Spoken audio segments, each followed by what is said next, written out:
Hello, everyone. Am I alive? I don't know. Who knows? Not me.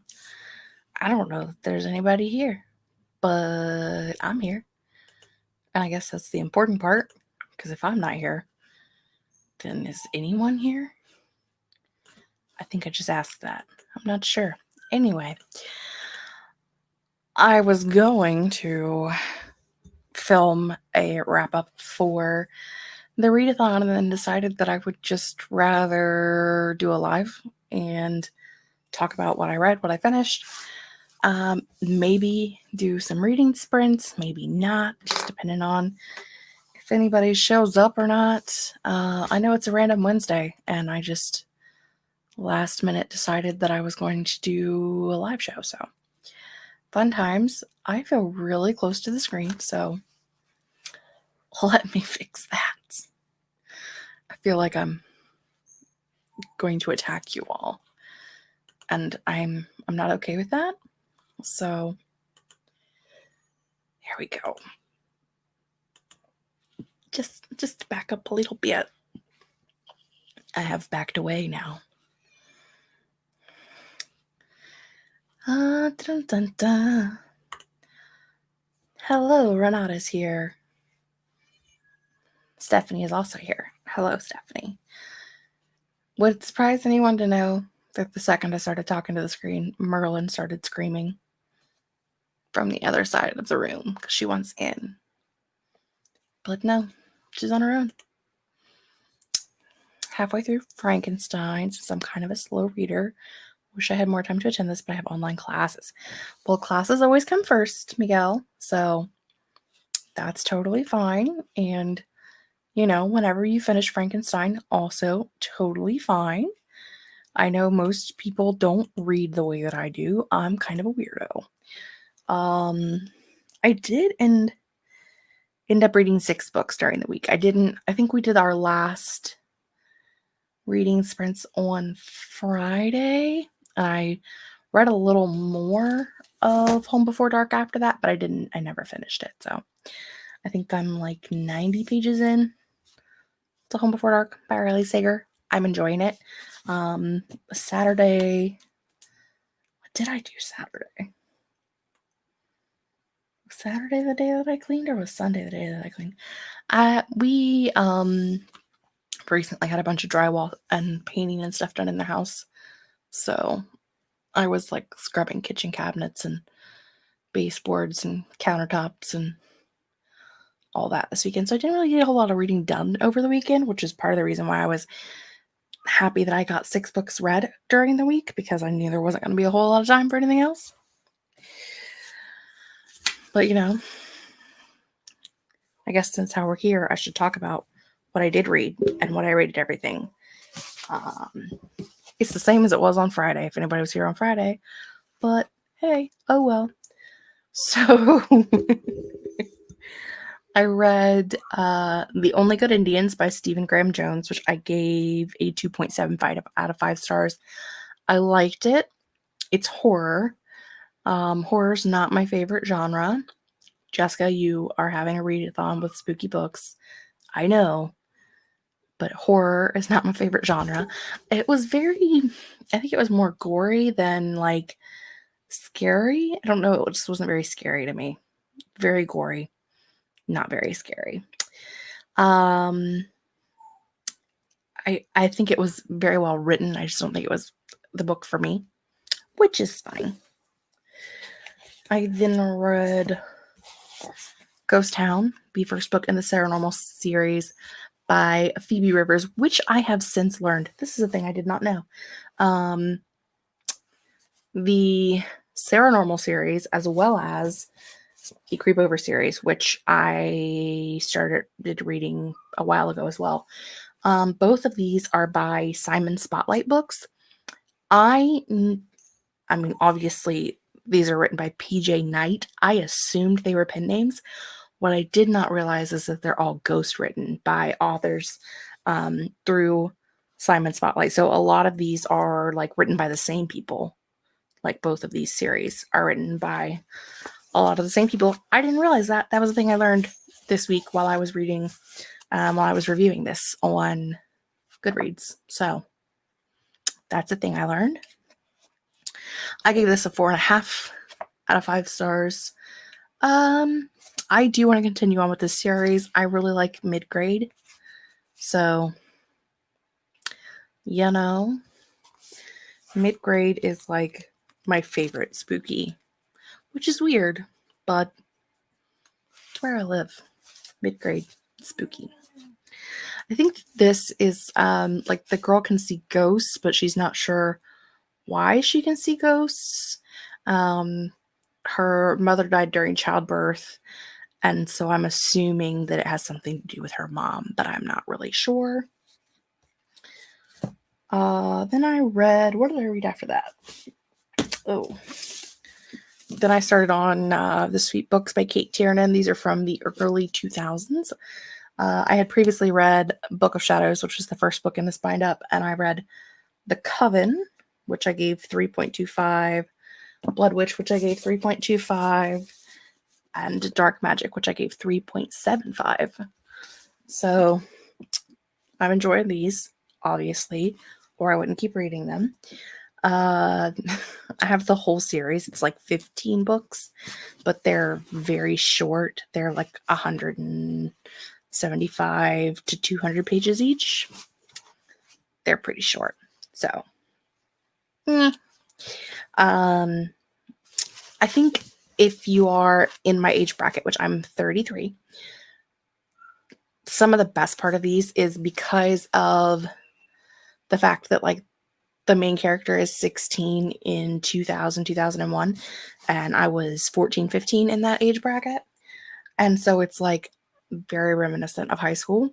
Like, you know, we didn't have cell phones then, and just different, like the types of vehicles. And it was I know it's only been like 15 years, but it was a very different kind of life. So I enjoyed all of those.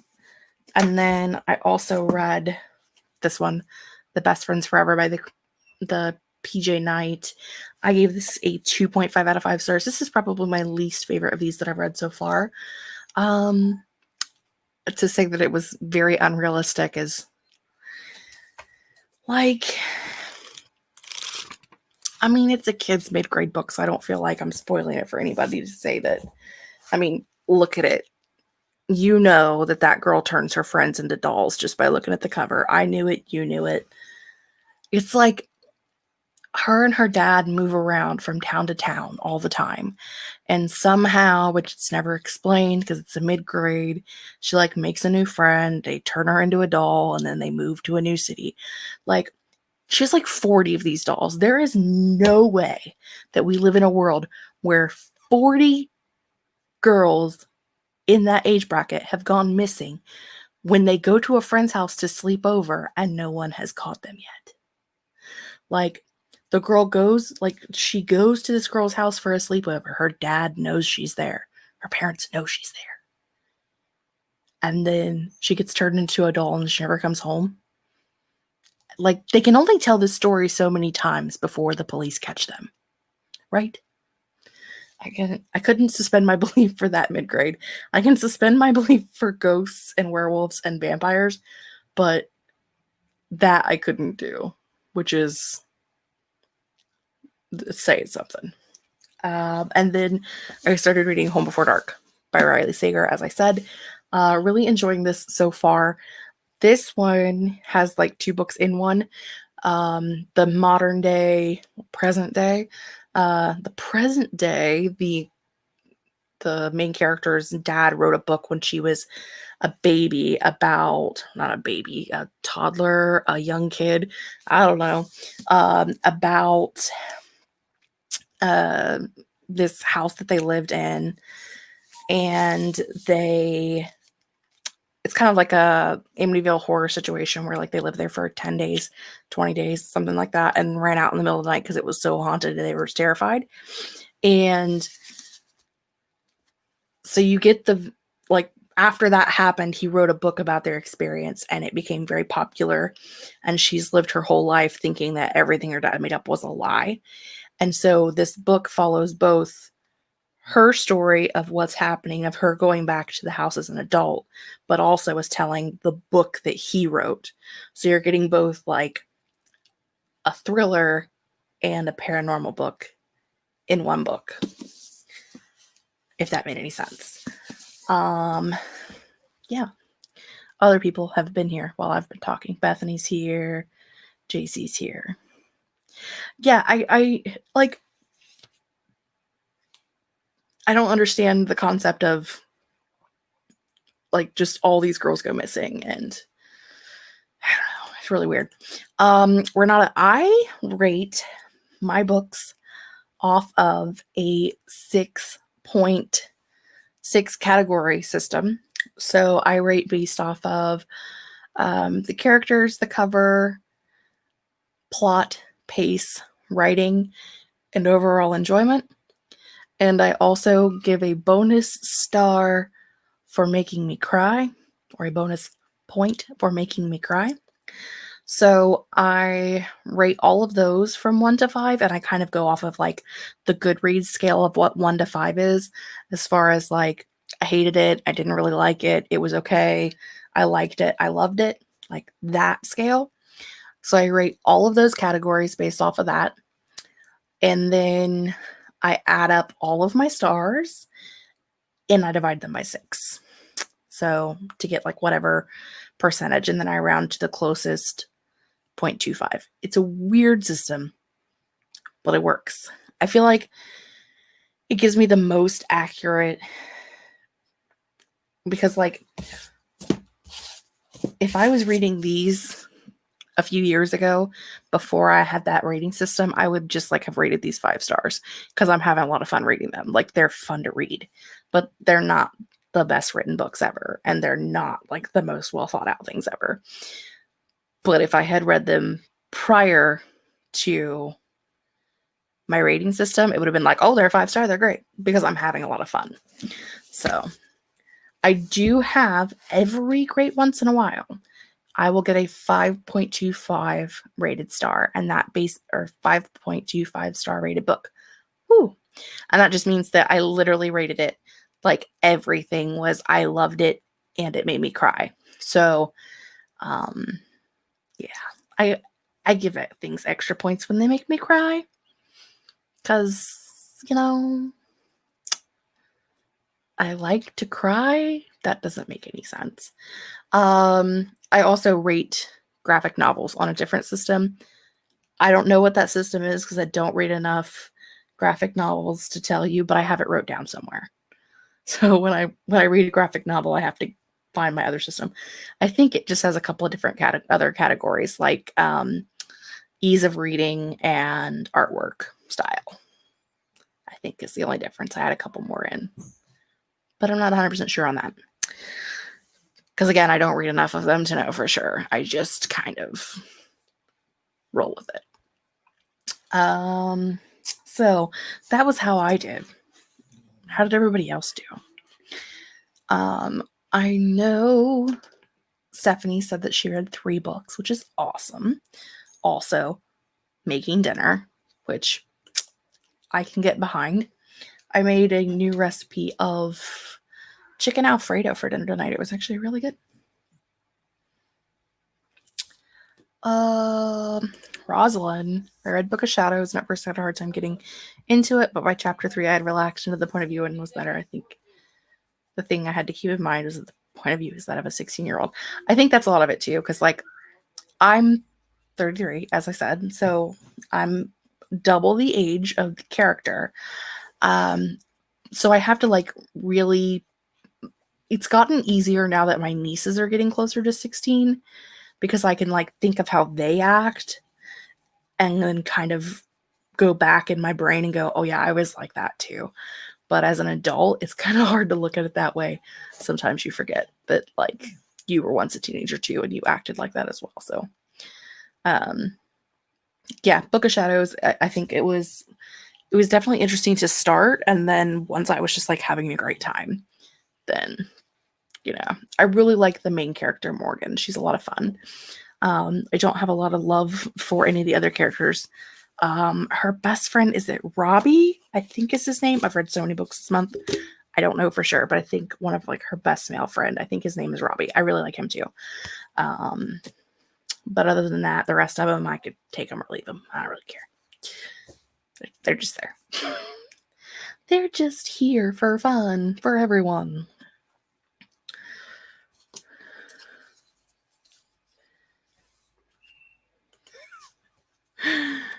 Oh, yeah.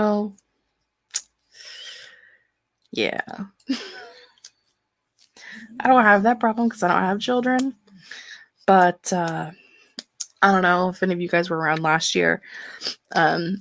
My older sister had cancer, and she has cancer, has, I don't know, however you want to put it. It's pretty much there forever. When it was unmanageable, she was living here with her daughter, who is my niece, and she's 13. And it was it was an interesting 6 months, to say the very least. Yeah. A lot of it was like just like me looking at mom like, was I like this when I was 12? Please tell me I was not like this when I was 12, because I was going to lose my shit. So I think a lot of it is like, I mean, I've partially raised her anyway. I've always been around. They lived with me when she was a baby. Like, I mean, like, we call her my part kid. Like, she's part my kid. So it wasn't anything new, but like, I was the one that was mainly responsible for being the parent. I couldn't be the fun aunt anymore. I had to be the parent. And she did not like that at all. She didn't want me to be the parent because I'm a mean parent. So,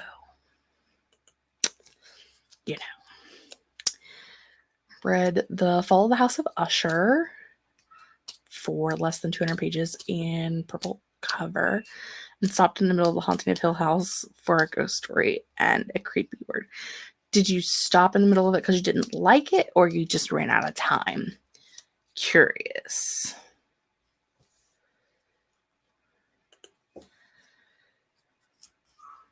Stacy. My grandma died last week, and my youngest preschool class for fall doubled in 4 days. I am sorry to hear about your grandma. We've been there. And keeping a preschooler at home, also been there. It's not a fun time for you. I feel for you. I don't want to be you right now. So, love to you. All the hugs. Hopefully the toddler is okay with being at home. I find myself all the time saying stuff to my daughter that my mother said to me, and I'll tell her that her grandmother was right about something, and then tell her not to tell her grandmother I said that.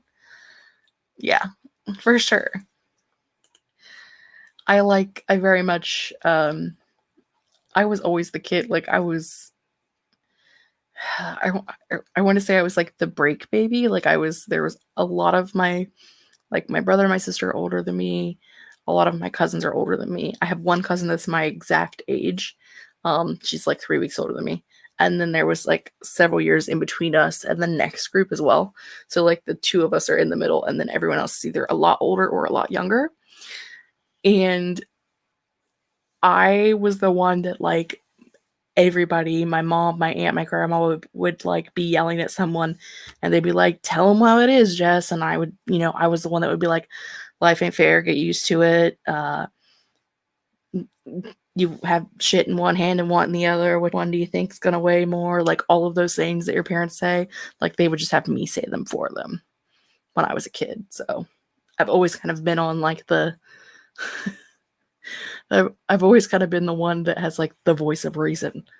I don't know why, but I see a grape. A grape has arrived. You know what's weird is I don't like grapes. I like grapes. I don't like things that are grape flavored. Let me rephrase. Just in case you were wondering and you needed to know that. There's a grape. Ouch. No.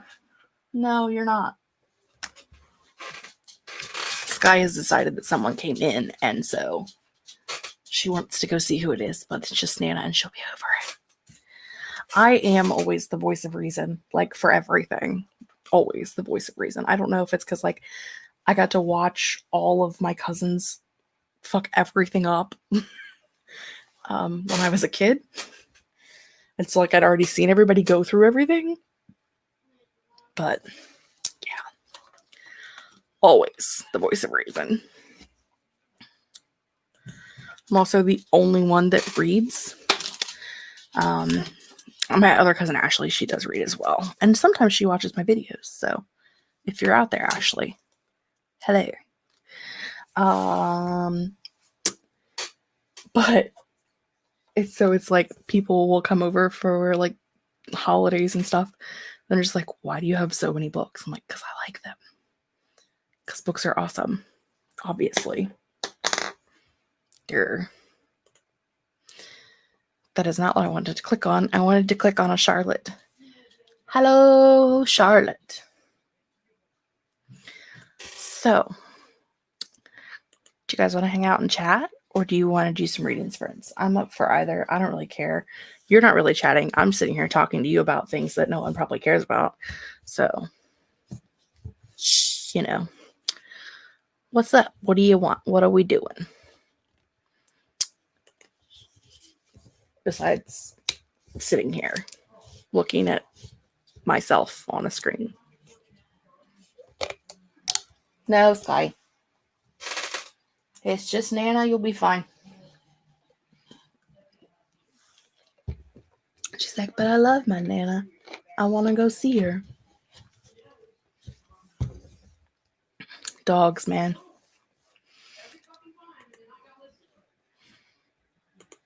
Only 4 of them.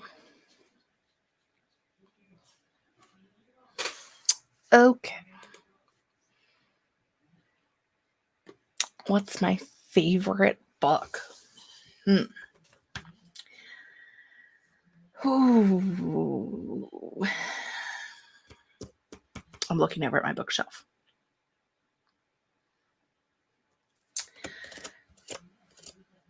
Oh, it's so hard. I think, like, probably my favorite book of all time. Just for, like, pure nostalgia effect things that it makes me feel, I would go for The Princess Bride for sure. But as far as like more modern books, I am a huge proponent of Susan Dennard's Witchland series. Love those. They are some of my favorite books. And I think they're very underrated. So there you go. Spooky stuff is going great. The readathon is over. So we're chatting now. Will I do another readathon? I would like to do this one again next year in the summer, probably in July next time, a little earlier rather than later. Probably not July. That was not what I meant. In June, because June is my birthday month and Halloween is my favorite season. So that sounds like a plan. Surprise Q&A. Absolutely. Whatever.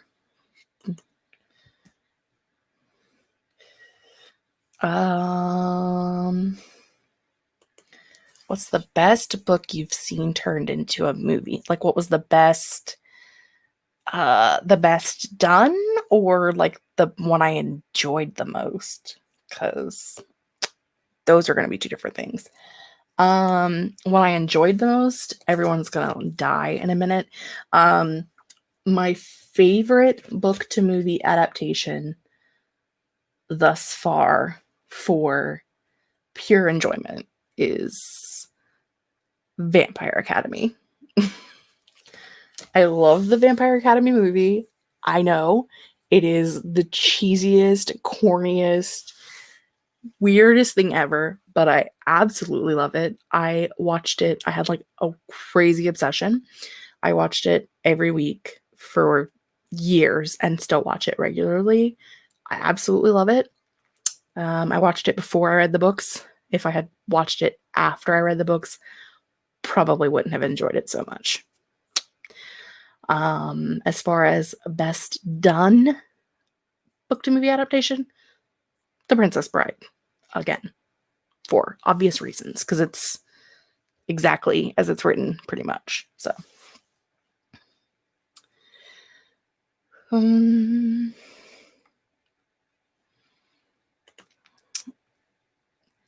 well, hello, Miguel. You can hang out for a little bit. We're just asking questions now because this is how we live our lives.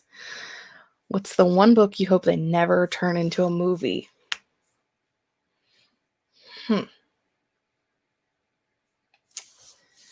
You know, I don't know that I have one, because I am not a person who typically dislikes book to movie adaptations. I am a person who looks at both entities as their own thing and as it's something more to enjoy of the story versus another form of the story. I accept that for a movie to be good and a book to be good, they can't necessarily be the same things because they both require different things to be good. So I'm usually pretty okay with most adaptations. I would say the one that people hate the most is like the Percy Jackson movies, but I didn't hate those. So, I mean, very unrealistic retelling of the books for sure. But again, I watched them before I read the books. Had I watched them after I read the books, probably wouldn't have liked them so much. What book do I think deserves more attention?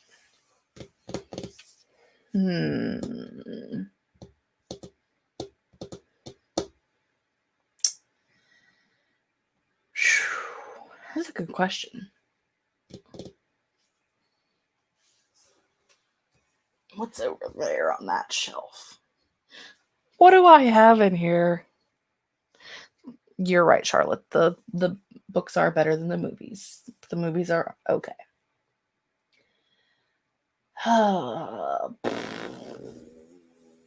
What do I have over there that's like not universally loved? Oh, Sky in the Deep by Adrienne Young. I read that last year. Sky in the Deep is amazing. It has a follow-up, kind of sort of sequel. The Girl the Sea Gave Back. Don't love it as much. But it has a lot of the same characters, just like 20 years in the future. Probably not that far in the future, more like 10 or 15 years. But Sky in the Deep, I think, definitely deserves more attention. Really loved that. That was like my second favorite read of last year. Loved it.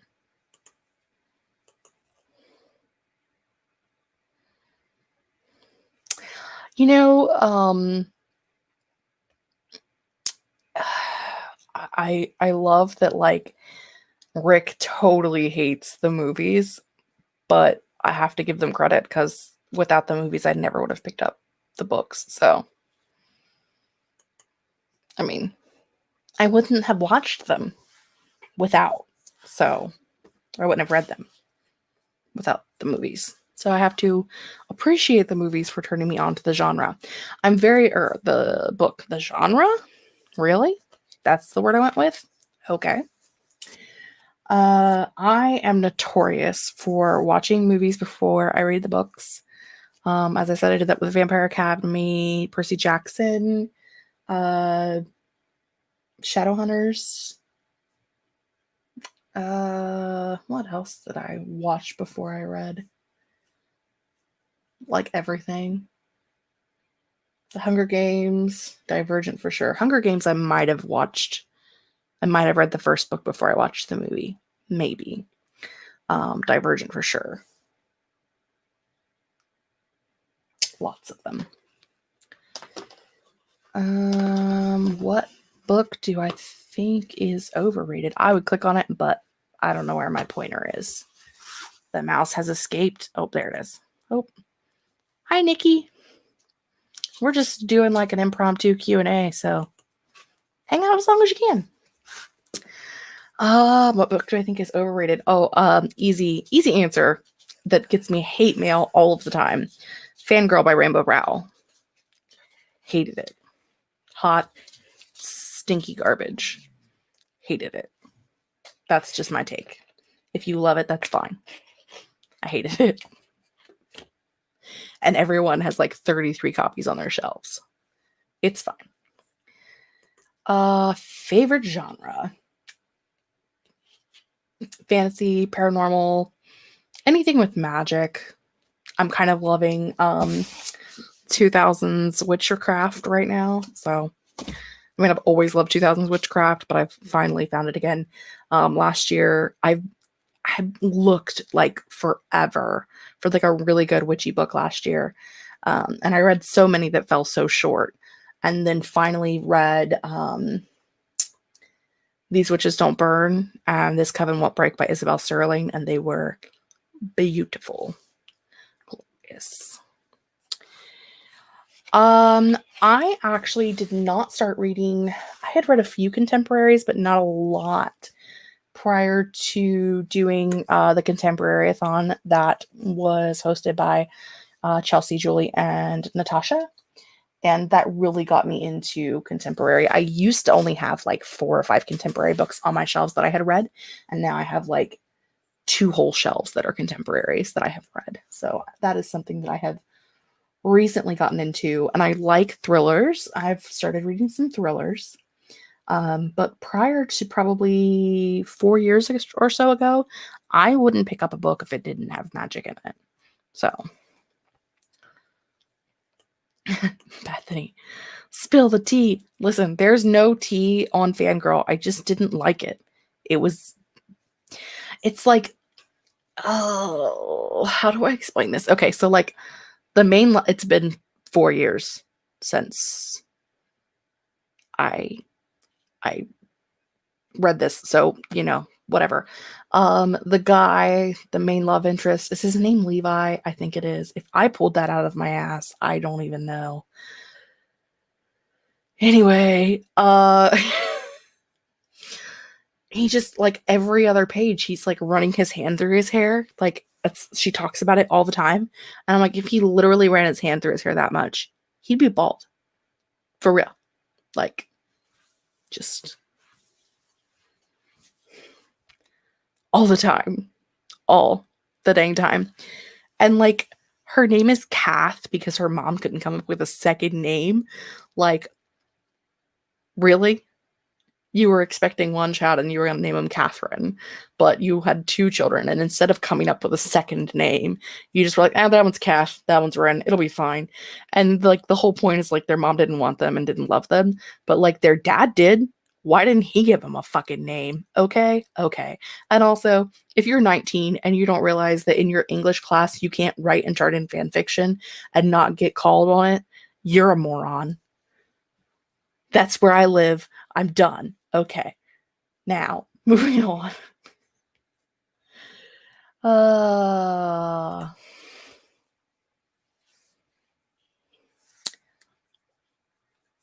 See, and I'm okay with people not liking Percy Jackson. I love it, but I love mythology, so it's my jam. Have I read anything by David Eddings? Not a name that I have heard, but I will write it down so that I can look that up later.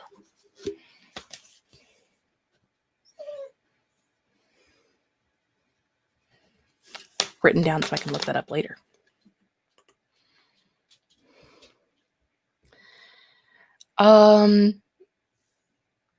I like the parts of I never picked up Carry On or whatever the books are because when I read Fangirl, I just skipped those parts. I didn't like them, so I just skipped them.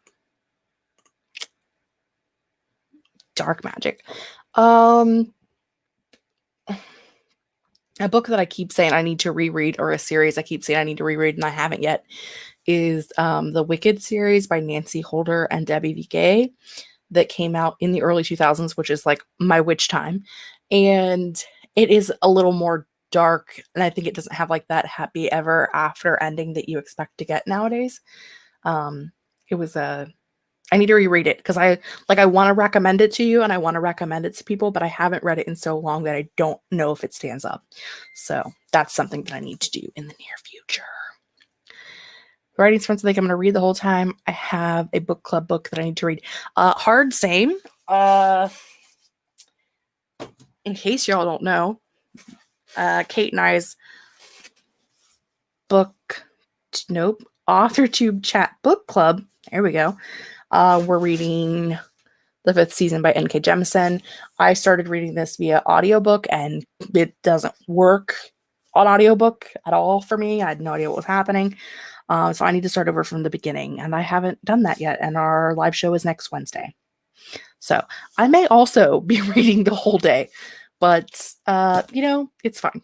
Sprints are sprints. Use them to be productive in whatever way you need to be productive. Magic adventure with a bit of historical. I have read Stalking Jack the Ripper, the series by Carrie Maniscalco. That's historical-ish.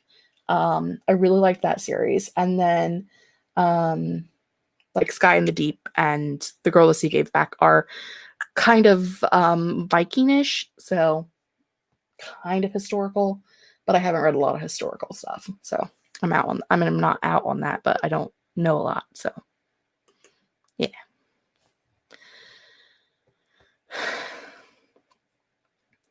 I have a lot of opinions.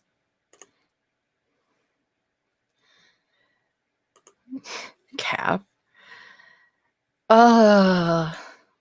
It's just Kath and Rin.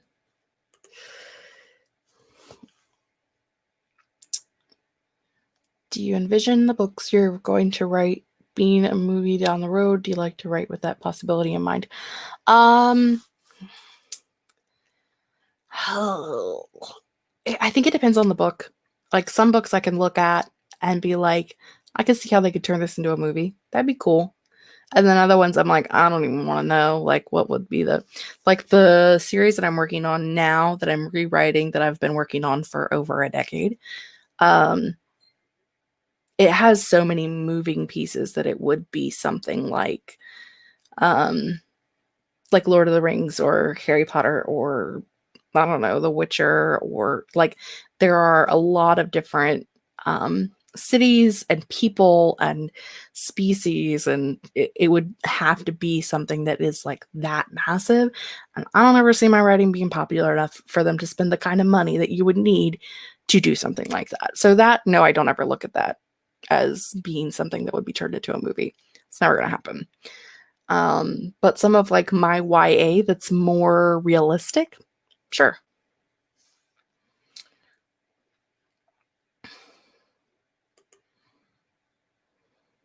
Dreaming, writing goals. Sky in the Deep is great. I love it. If you like action scenes, they're very well written, and they like from the second you get into the book, like they're in the middle of a battle. It's great. I love it. A strange writer goal. See, I'm supposed to be filming this video about like my most outlandish writing goals. I don't know. Lindsay started it, I think, and I'm supposed to be filming it, and I haven't yet because I'm a loser, and that's fine. But it's my strange writer goal. We actually were talking about this the other day, and I think I had something, but I don't remember what it was. I mean, ideally, like a strange writer goal. Like, is it something that I want to achieve myself or something that I want my writing to achieve? Because those are two different things. Like, I would love for my writing to be awesome enough for like people to tattoo things on their body. That'd be cool. Things I would like to achieve, weirdly, I don't know. I think I have very normal ideations, so. TV series tend to do better at getting closer to the book because they have more time to let the story play out. Or in the case of Shadowhunters, they just completely go off book and do whatever the hell they want. So, either way, it was also still good. So, I haven't watched the second half of the final season yet. I'm really bad about watching the final season of stuff. Like right now, I think at this minute, possibly the series finale of Agents of S.H.I.E.L.D. is on, which I love that show, and I have not watched any of the season at all, because I'm not letting it go. I have not watched a single episode of the final season of Arrow because I'm not letting it go. I haven't watched the second half of the final season of Once Upon a Time. I haven't watched the second half of the final season of Shadowhunters. There's a lot of things that I'm just ignoring over here. It's going to be a hot mess when it all crashes. It's totally fine. What book do you recommend for someone who has not read a fantasy book but wants to get into reading them? What's a starter book for fantasy? Ooh, good question. Good question.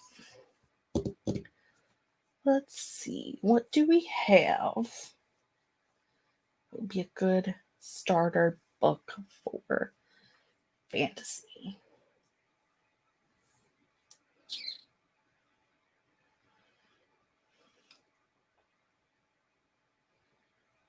That hurts my brain. What do I have over there? No, those are your high fantasies. That it's not a place to go.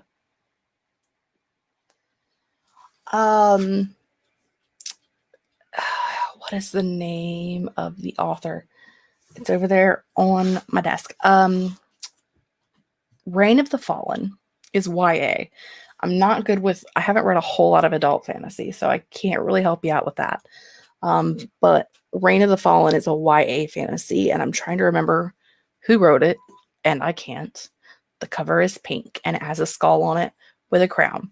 And I say this because most of the time with fantasy, they focus a lot on like the fantasy aspects of it, which you definitely get some of the fantasy aspects of it, like because they're necromancers, like the main character is a necromancer. But it also it also deals with depression, drug use, things that you don't normally see in a fantasy world. Like it's things that typically are written over when they write fantasy. So I think it has like a lot of the same like issues that you deal with in a contemporary, but in a fantasy setting. So Charlotte says Mistborn. I have heard Mistborn is good for beginners as well. And Tamara Pierce also have heard is good for a beginner as well. Most anticipated book on my TBR. Ooh. Well, I have a whole list of books that I have bought this year. Sound of Stars. Actually, I have this list in front of me somewhere. Surely I do. Yeah, The Sound of Stars by Alicia Dow. Southern Book Club's Guide to Slaying Vampires by Grady Hendrix. The Bookish Life of Nina Hill by Abby Waxman. Super excited for that. I have all of these. I just haven't had time to read them yet. Felix Ever After, A Song of Wraiths and Ruin. What else? What else did I get this year? Where Dreams Descend. We're doing, if you don't know, you're going to know in a second. I was one of the coordinators, facilitators, however you want to say it, for the Social Distance Book Fest earlier this year. And we are doing what we're calling bookmarked. They're little like events that we're doing. And towards the end of this month, we are hosting an event on Beautifully Bookish Bethany's channel with Janella Angelis, who wrote Where Dreams Descend, which is like a carnival Phantom of the Opera type book. And we're doing like a masquerade. There's like prizes. You can win a copy of the book. It's all kinds of stuff. Bethany has all the information for that. So check out Beautifully Bookish Bethany if you want to know more about that. Excellent. Bad at watching the ends of things. I do. I love them too much to let them end. So there's a lot of things. Gemini neuroticisms. How did you know? Sarah Glenn Marsh. You are absolutely right. Sarah Glenn Marsh. I know. I was struggling because that month I read Fate of the Fallen and also Reign of the Fallen at the same time. So it was weird. Okay. Yeah, I need to read this too. But I want to read it, but I have so much, and we already talked about this one, so I wanted to talk about things I haven't talked about yet. Okay. Also, thing I'm really excited for is Jen DeLuca, who wrote Well Met, which was one of my favorite books of last year, has a book coming out this year called, surely it's in here somewhere. What are you doing? Maybe I didn't write it down. Please, everyone, fire me. Well Played. That's coming out this year. Also, Fable by Adrienne Young, who wrote Sky in the Deep, which I loved. That comes out later this year. Kelly Kuhn wrote War Maidens, which is a follow-up to Grave Maidens, which I also love. Comes out later this year. And Marissa Meyer has a new book this year, Instant Karma. Also excited about. So, like, all kinds of stuff coming out this year. We're on, like, a whole other conversation now, but yeah, it's great. How many books do you think you'll have read by the time the year ends? My goal is 82, and I'm like 7 books ahead right now. So I'm hoping 90, maybe. I don't know. I'm trying to read so many. I want to read all of my, I haven't said this on my channel at all. I've not put it out into the universe. But ideally, I would love to have read every book that I bought in 2020 by the end of 2020. I know that's not going to happen because I suck at reading some months. Like June and July, I read like 6 books both months put together. But I'm trying. My only tip on reading faster is especially like the 5th season, which I'm struggling through, because it is a fantasy world, I will be listening to the audiobook while I read it physically. So like I'll put the audiobook on 2 times speed and read it at the same time. And that I think helps me with like retention, as far as like things that I keep it. Is retention the word I want? It helps me retain knowledge. And also, especially when you're reading a fantasy, helps with like word pronunciation of things that you don't know. So that's in my brain. I am also a Gemini. Also, Geminis are Emily Bourne, me, Emily Bourne, Brooke Passmore, and Phoebe Woods, all Geminis. Like our birthdays are like in the same 2-week span. It's great. Boxcar Children book that I'm going to start reading with my 3rd grader. I've heard of those, but I haven't read those. So I don't have children that young. I don't have any children, but I especially don't have any children that young. And like my nieces and nephews age bracket that I read with. So American Demon by Ken Harrison and Sucker Punch by Laura K. Hamilton. I used to read, I've read all of Laurel's Mary Gentry series, and I read the Anita Blake series up to like book 9 maybe. And then it got really weird into like weird wear sex, and I was out on that, so bounced. Do I miss going to bookshops? I still go to my local bookstore. I'm an essential worker, so I'm at work every day anyway. My local bookstore is open. I live in a pretty small town, so I just hand sanitizer up and put my mask on, and I will go to the bookstore. Typically, I go in knowing what I want.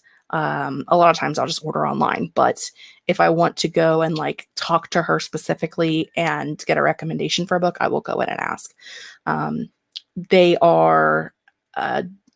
have like plexiglass up at the counter. They are, anytime you pick up a book, they're having you return it to the counter so that they can sanitize it before it gets put back on the shelf. As I said, we live in a really small town, so I've been going there for like 4 years, and maybe one time has there been another person in there when I've been there. So it's not really that bad, I guess, because I'm not missing it too much. And Grape is also a Gemini, and I forgot, so. Well, it's fine. Everybody's a Gemini, and Becca hates Geminis. It's great. Becca doesn't hate Geminis. She just doesn't typically get along with Geminis, and yet here she is. Miguel's an Aries. Renata's a Pisces. So here's my question. Have you ever heard the really weird conspiracy theory that I kind of sort of pay into? I could be wrong. I mean, I hate to say it, because it's that whole, discredit that a woman could do something and give the credit to a man thing. But I have heard this really weird conspiracy theory that her husband either wrote, her first husband, let me rephrase, her first husband either wrote or heavily edited the first like 2 or 3 books that were written when they were married. And then after that, it was just her. And I never really, like, when I was first reading them, I'm like, why would people say that? And then I got to like book 9 and I'm like, this is why people say that.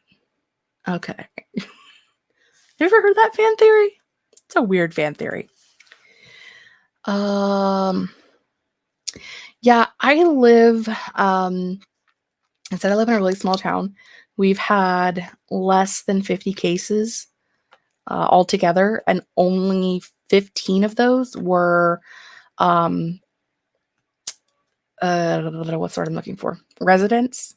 The rest were inmates. We have 2 state prisons in our county. So most of our cases in our county were inmates. We had, I think it's like 15 or 16 resident cases, and most of those were people that worked in factories in a bigger city. So it's really not hit here like it has in other places, and I know that it's kind of just a matter of time, and it will eventually. But at this point, it's not really hit here. I still, hand sanitizer, wear my mask when I go out, and all that. But I'm not really afraid to go out, just because I know it's not as common here as it is in a lot of other places. Our big cities in Ohio have been hit hard, but here it's not been bad. Haven't been out of the house for 5 months. I see, and that's the thing too, is like, I can't relate, because I still go to work every day. Like, I'm still working 40 to 50 hours a week. So I don't, everybody else talks about like, like the depression and being alone. And I can't relate, and I empathize. I know that it has to suck, but I just can't relate. Been working. What's a genre you want to start reading? I definitely want to read more thrillers. I'm working on that. I don't, now that I have read a lot from other genres, or not really even a lot from other genres, I've read a lot of other genres. How about that? I kind of don't turn away from anything just because it's a specific genre other than classics, because I typically always hate classics. Though I do love Fahrenheit 451 and 1984. So, but most of them I don't like. Miss going to the bookstore and the library and coffee shops. I'm okay with not going anywhere. I wish I was at home. Like, not gonna lie. That's one thing that me and my friends have talked about, because I work in the plumbing industry, so we're still working, obviously. And my 2 best friends, one is a nurse and one is a vet technician. So like, we're all out working in all of the crazy. And so it's kind of weird that like everybody that is at home and either is working from home or isn't working, it's like everybody has like a different experience. Cause like for me, I feel like I'm not being productive enough because everybody's like learning new hobbies or finishing a book or, you know, reading a crap ton of books or whatever it is that people are getting done, cleaning their houses, doing whatever. And like, I'm not getting anything done. And so I feel like everyone's being like, I have like a productivity hindrance or something. I don't know. I just feel really weird. I feel like, um, I don't, I feel like I'm being left in the dust as far as like productivity goes. So I don't know, just really weird. It's a weird feeling because I know like I'm lucky to have a job. I know I'm lucky to still be getting a paycheck. I know that I'm lucky that I work in an industry where we are still crazy busy. We're the busiest we've been in years. And it's been like we can't find people to work. Like we just need like unskilled labor and we can't find people to work for us. It's nobody wants to work. And that's been a problem for years for us. We've never been like, I don't know, just people don't want to work jobs that require work. People want to get paid $30 an hour to lay around on their butt and not do anything, which is great. I want to do that too, but I live in the real world. So I have to go to work and do a job. So it's a thing. I've never heard that theory, but I know that her lifestyle has definitely changed and is more similar to how it's playing out in those middle books.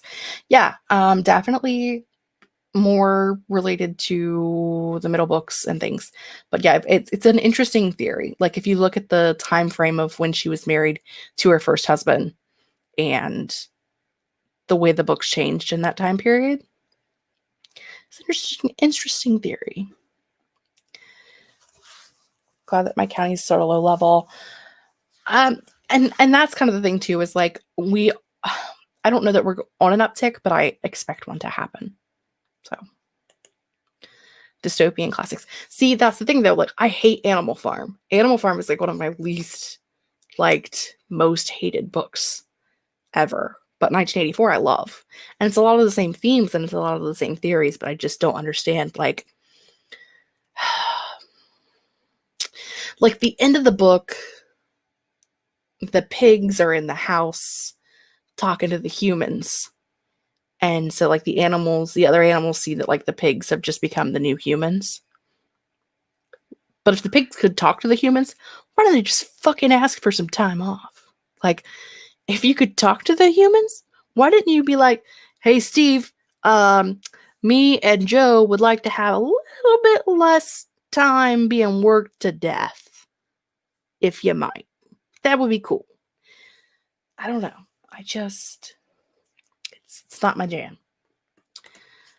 I have not read The Handmaid's Tale, and I have not watched the TV show. I do own the book. Maybe I'll read it one day. I don't know.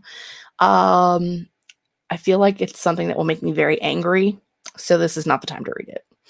Like, I feel like I'm gonna be like total angry feminist, and rightfully so. And I feel like this current social political climate that we live in, this is not the time for me to read that book. It's not going to go well. So I'm just slowly walking away from that, and at some point I will maybe get to it.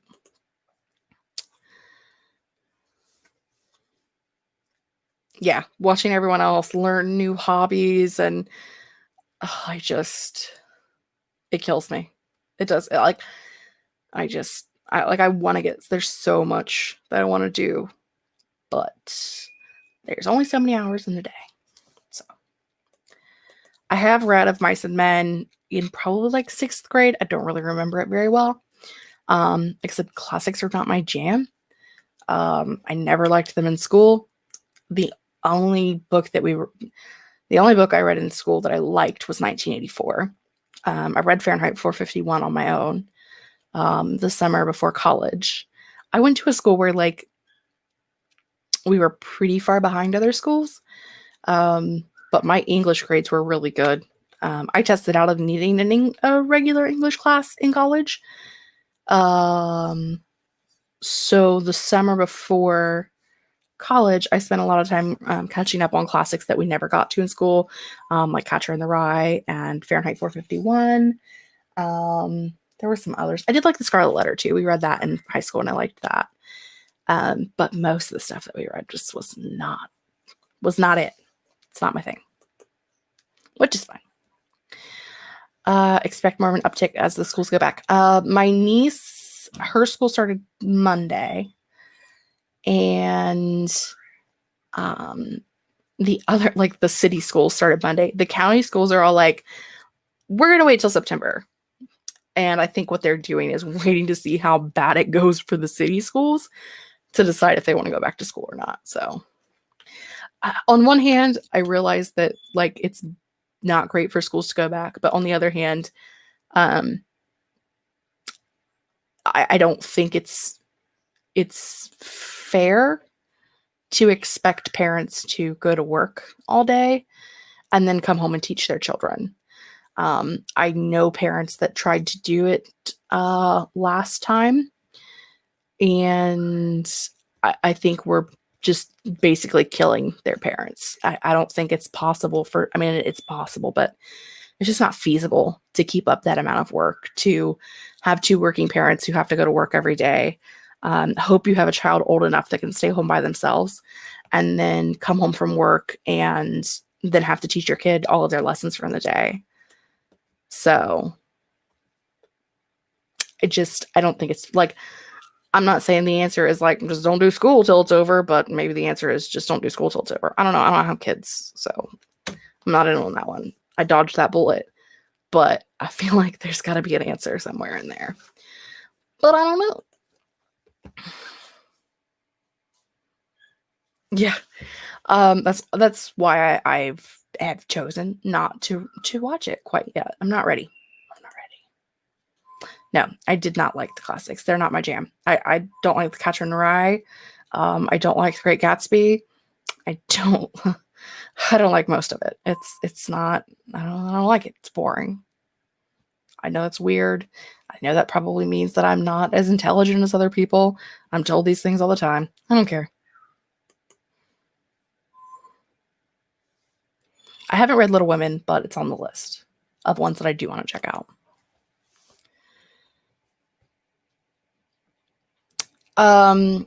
Our city school has online classes, but only for so many kids. So they were trying to leave it open for kids that are immunocompromised or live with people who are immunocompromised. I think their classes are full. But again, like if you have a kid that's not a great learner, or if you have a kid that's not a self-starter, and you don't have parents at home, they're not doing anything anyway. So, I mean, you can keep them home, but who's doing the work? Because they ain't. My nephew that lives next door is 11, and he's not doing his homework. He didn't do any of his schoolwork since they sent him home because he doesn't have to. They said they were going to pass everybody regardless of whether you did it or not. So, I don't know. Doing distance learning until January 29th, and then they will reassess. Yeah, I couldn't do it. I didn't like it when I was there. I can't imagine. I don't have the patience for children, which is why I don't have children. So I can't imagine having to teach a child something, because I would probably just strangle them and bury them in the backyard. But that's just me. I don't know.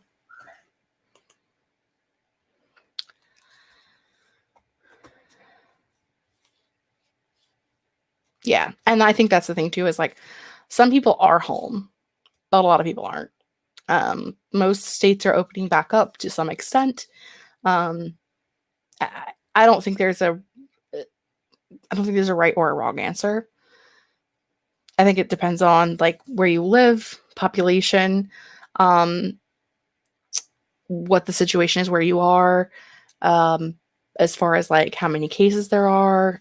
I know it's going to be different for everybody, and And as I said, I don't think there's a right or a wrong answer. I think everybody's just honestly trying to do the best they can. I won't say political wise that people are trying to do the best they can. Politics is a whole other thing. But I would like to think that those of us, the hoi polloi, that we are doing the best that we can and that we're just doing what we feel is best based off of the information that we have at hand. Hopefully, we're getting our information from places other than Facebook. And, that we're just trying to do what's best for everybody. But I don't know that everybody's doing that, but I hope so. National classics.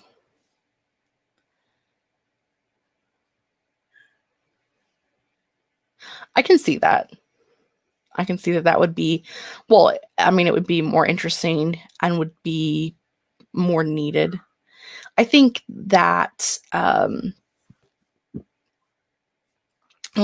don't understand The Great Gatsby and the fact that, my recollection of it is, that he's a rich white dude who is afraid of swimming pools and, is pining for a lady who lives across the lake or whatever it is, whatever body of water it is. I don't get it. That's just me. I don't know. I don't really do hard work, but I just go there I can answer phones. If we lived in the 21st century at my office and had different programming, I could work from home, but we don't. So I got to drive my happy butt to work every day. It's great.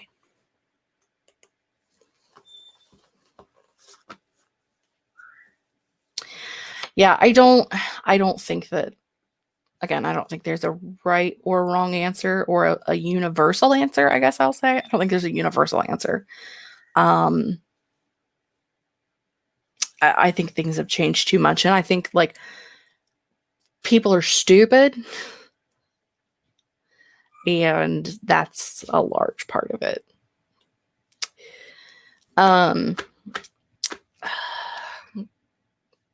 There is a comedian, and I'm trying to think of her last name, Hannah Gadsby, who's Australian.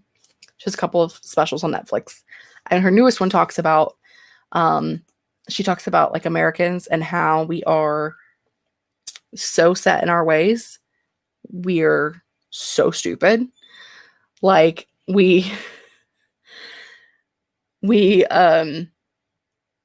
so confident in being American that it makes us stupid. And that we're so sure about everything, regardless of the fact that we're wrong. So it makes us stupid. It's very funny. It's one of her opening bits in the show, and she talks about how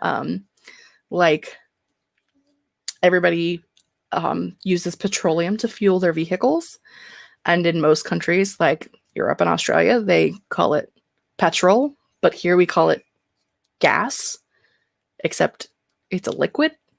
And so but we're stuck with we call it gas, even though it's a liquid.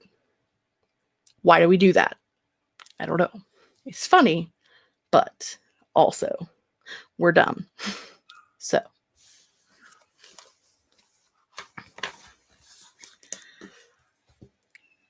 hi, Eva. Everyone's talking about stupid people. It's a great time. Can't grasp large numbers. I think the difference between New Zealand and the United States at this point is, I feel like if in the very beginning our government had been like, all right, everybody shuts down, all of you, everybody, all at once, just shut the whole shit down for a month. And then we're like, all right, we're cool. We probably would have done it. But I think because they've strung everything out so much and they've given all this time for all of the media, for sure, not even just social media, but media in general in the United States is a fucked up mess. I can see this live show being canceled later, being deleted later, for sure. but yeah, the media in general is just like a fucked up mess, and that they try to hate bait, they try to fear monger, they try to do all these things to make the American populace even more dumb, and it's just a whole thing. So there's a lot of things going on in the world that just are, yeah.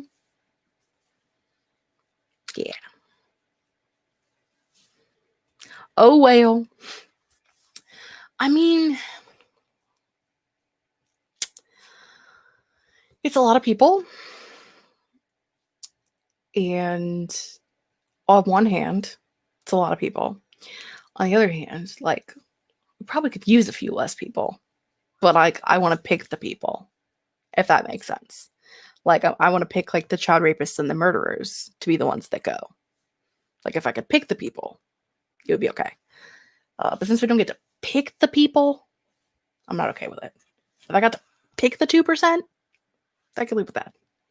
But since I don't get to pick the 2%, we're just gonna have to keep doing what we're doing.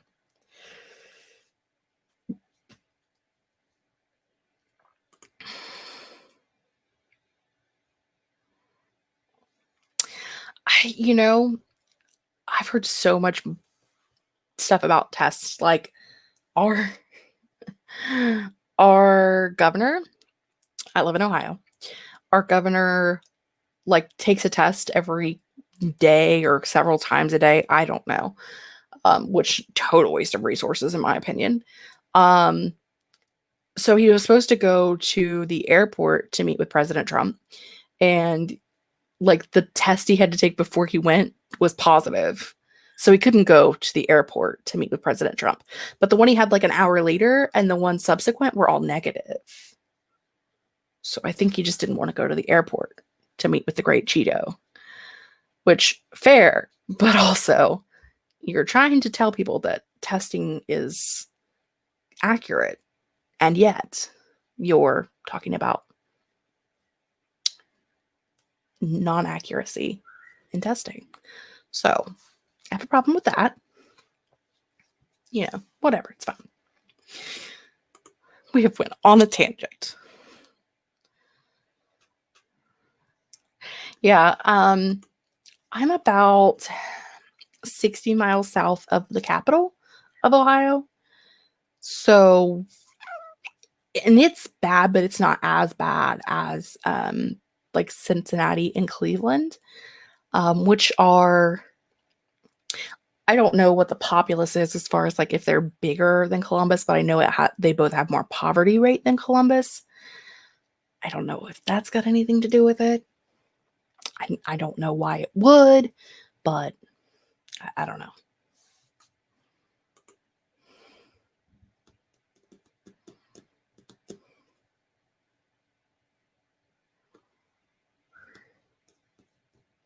Oh well.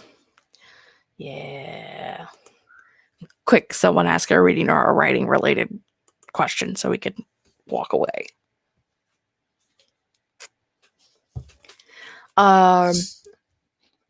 Topic change. I ordered new glasses this week and hair dye. So like next week, you guys won't even recognize me. I'm gonna be a whole different person. It's gonna be great.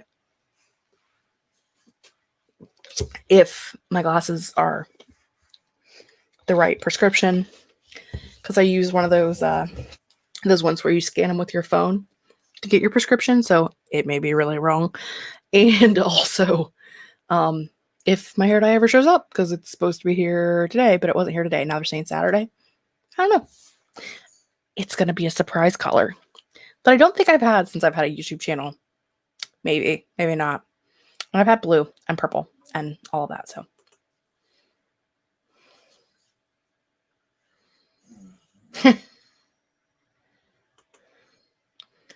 Favorite nonfiction book, or do you even like nonfiction? I like to read nonfiction. I read some, I have a lot of witch books, like real life witchy books, but that's because I'm a real life witchy.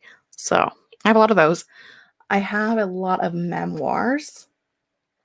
I really, really, really loved Felicia Day's memoir, You're Never Weird on the Internet. I read that not too long after I was diagnosed with depression, and I saw so much of myself in that book, of her talking about her figuring out that she had depression and anxiety. And they're just like, I sobbed while reading that book. I kind of sobbed while reviewing that book on my channel. It definitely was like a different kind of thing. And so I liked that. That was probably my favorite memoir. But I also like to read like history books and things like that. But I don't keep those on my shelf, so like I can't see one. I have a whole different other shelf that I keep all of my witchy stuff and historical stuff on too. So yeah, it's fine. Worst and best book I've read so far this year. Okay. Quick scan tells me that. Have I DNF'd anything this year? Probably. The worst book I read this year was The Discovery of Witches by Deborah Harkness. It was the book that we picked for the Authortube book club chat book for January, February. It was horrible. If you like it, I'm sorry. I'm not sorry. I hated it. Okay. Best book I've read so far this year. I have a lot of 4.75s. I have a couple of 5s, but they're poetry, so it doesn't get rated the same way. So Get a Life, Chloe Brown by Talia Hibbert. Loved that. That was a 4.75. The Hand on the Wall by Maureen Johnson was a 4.75, but probably not because it was great. Probably more because it was the end of a series and I have feelings. What else? This Coven Won't Break by Isabel Sterling, which we talked about earlier. Loved that. I think that's it. Yeah. Favorites, least favorites. Boom. Now you know. Worst book I've ever DNF'd is Zin? I don't know.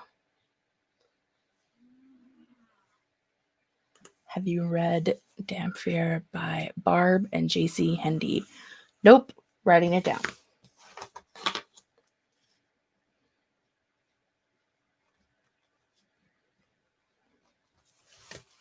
Written down. Pantser or plotter? It depends on the book I'm writing. I tend to be a pantser and then at some point decide that it's not working and then scrap the whole thing and plan it.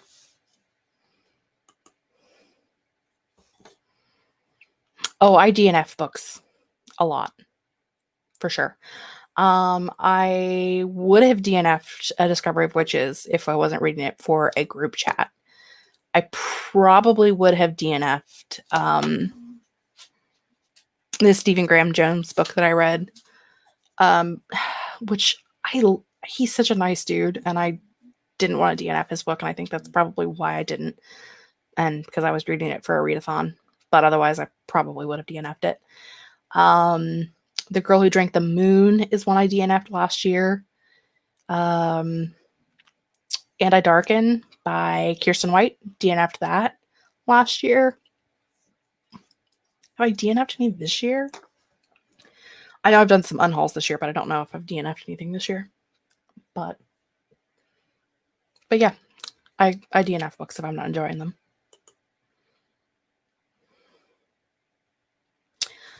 Yes, I also DNF'd some Lovecraft. Lovecraft, Frankenstein, Dracula all went out. I don't know if that was this year or last year. I tried so many times and they left. Yeah, Get a Life, Chloe Brown was amazing. It's got disability rep. It's got a biracial couple rep. It's real good. And I've heard that the follow-up, Take a Hint, Danny Brown, is even better. So yeah, it was real good. I actually won a copy from Julie at Pages and Pens. So it's over on the shelf and it's beautiful. I loved it. And If you like it, I also recommend the Bromance Book Club. I really liked that too. I've heard the follow-up is not as great, but I haven't read that yet. And then I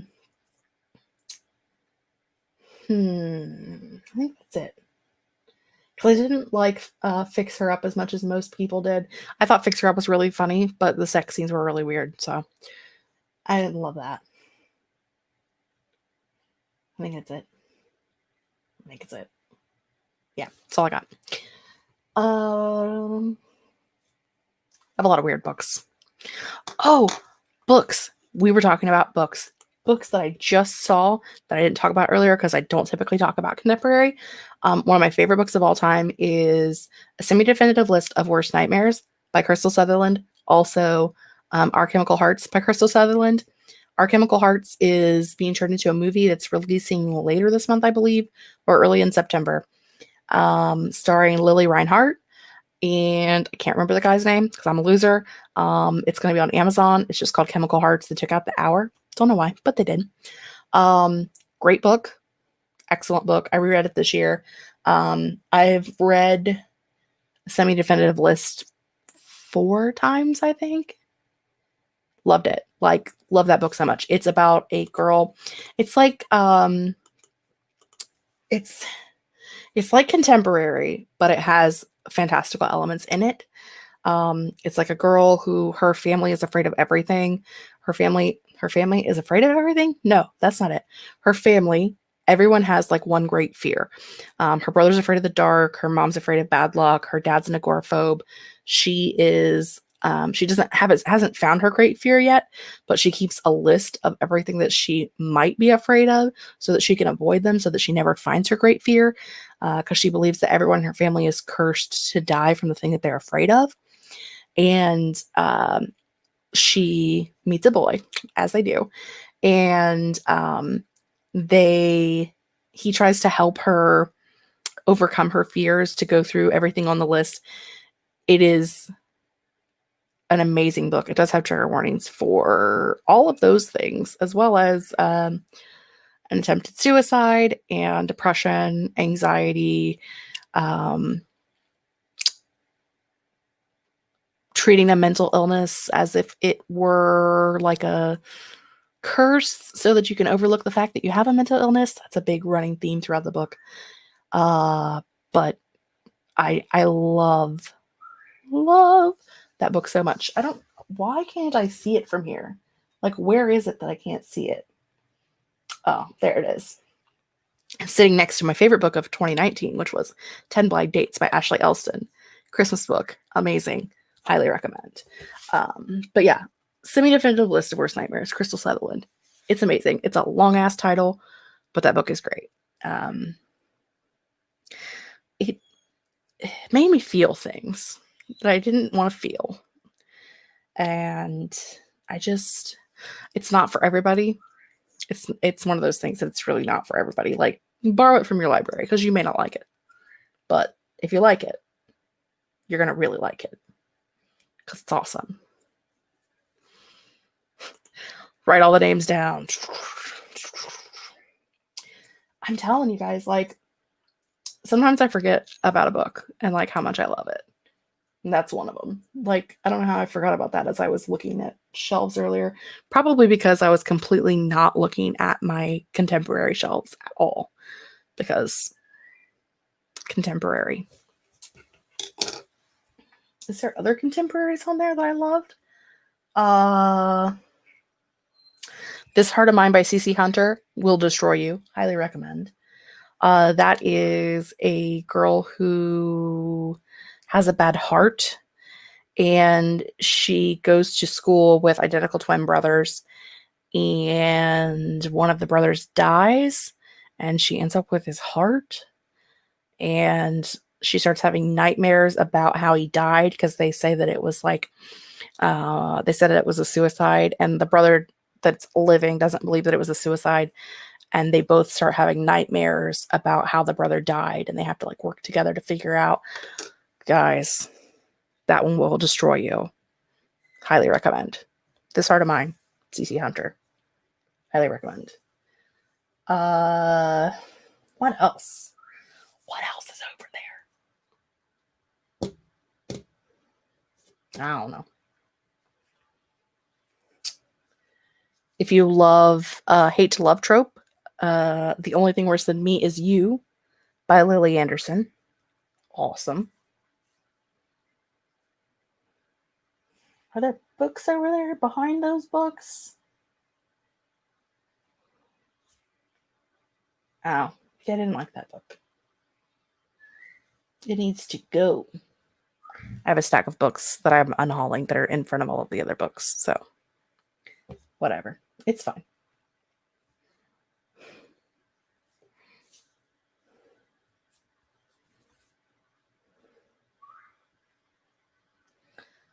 I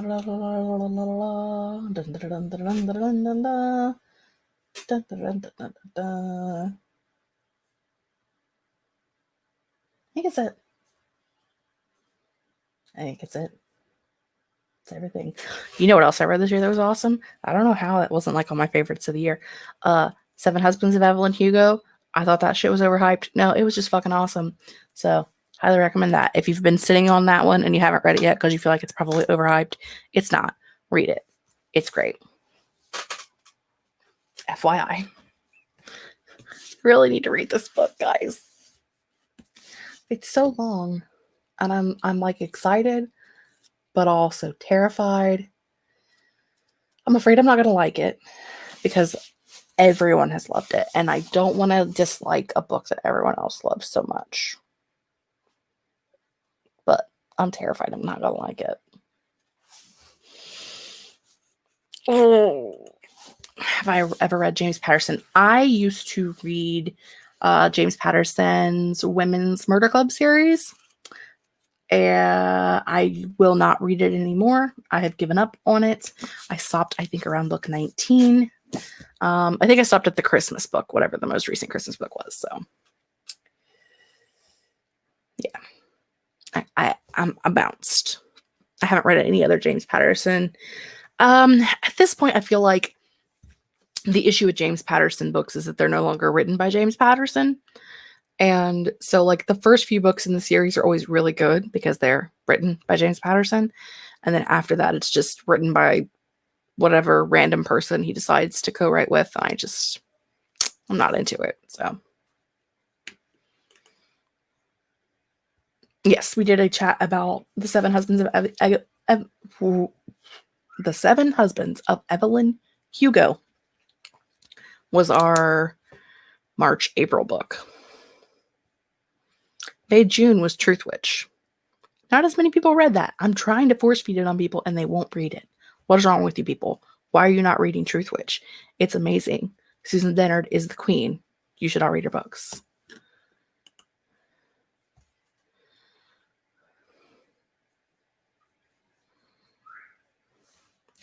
I like adventure stories.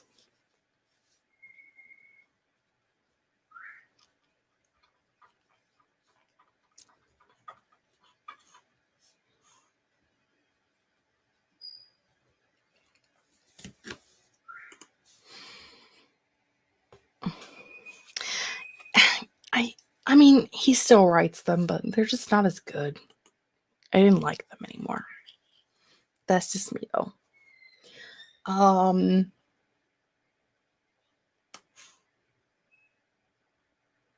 Sci-fi, a series or a genre I would like to get into more is sci-fi.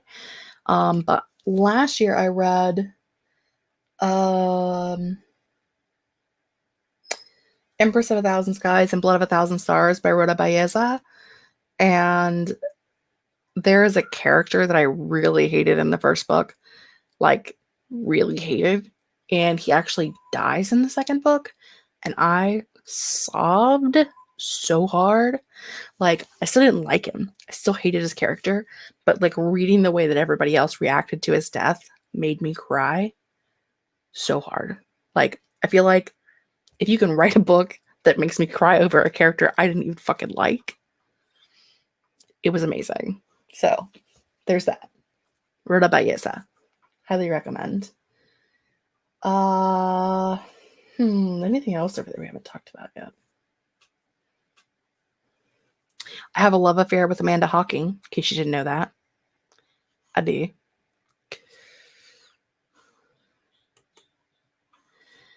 You ever read Wheel of Time? I have not read Wheel of Time. I know it is typically more popular with men than with women. I've dated quite a few guys who have read Wheel of Time. Not me, though. But yeah, I think it's on the list of things to check out for sure.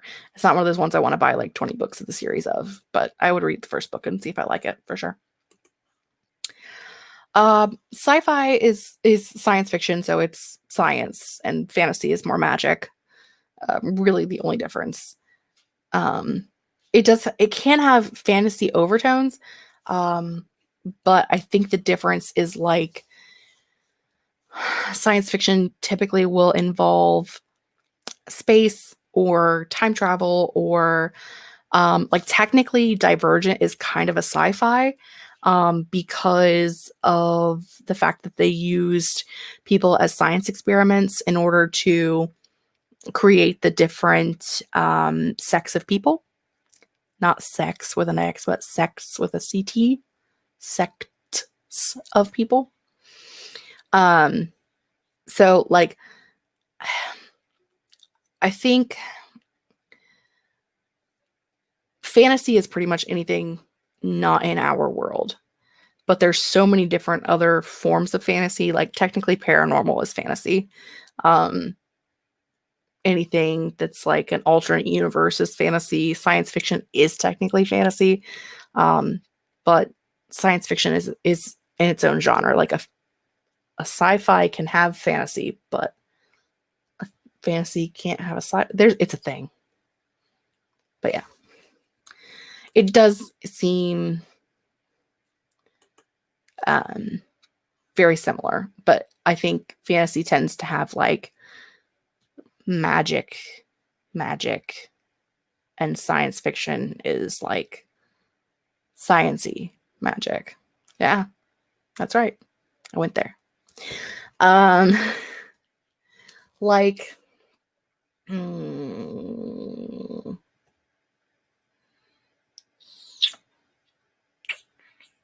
trying to think of one. I know there's one that's like super obvious right in front of my face, and I can't think of what it is. That's like a super popular one. Yeah. I'm a terrible human. It's fine.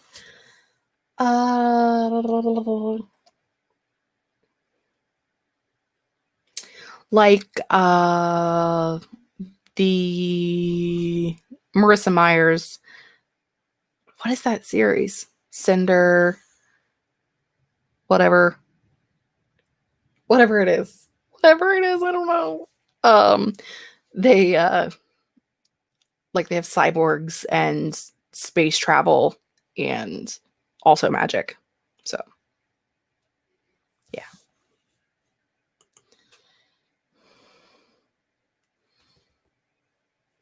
That's a really good point. Fantasy is completely impossible. Sci-fi talks about the weirdly probable. It's a really good way to put it. I like that. I will go with that.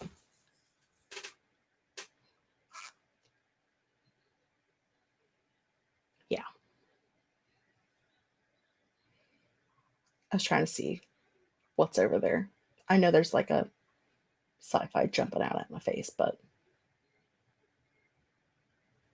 I have a lot of sci-fi on that shelf that should not be there. It's weird. No, not a name I'm familiar with. But writing it down.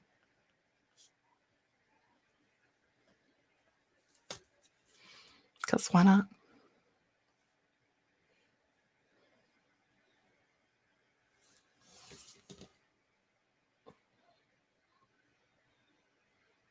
I don't know. I'm losing my mind, y'all. Also, no.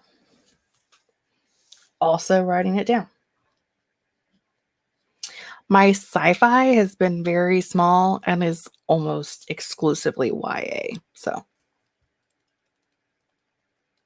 I have about 3/4 of a shelf of sci-fi, so have been reading more, but I technically classified Marissa Meyer's Renegade series as sci-fi. I don't know if that's accurate, because they have magic, but is it a scientific magic? Because it's genetic, so I don't know. The Poltergeist is paranormal.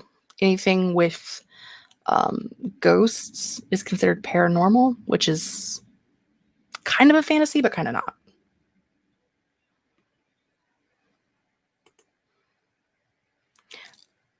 I have heard of both of these things. I Am Legend and The Hitchhiker's Guide. Have not read or watched either, but I've heard of them.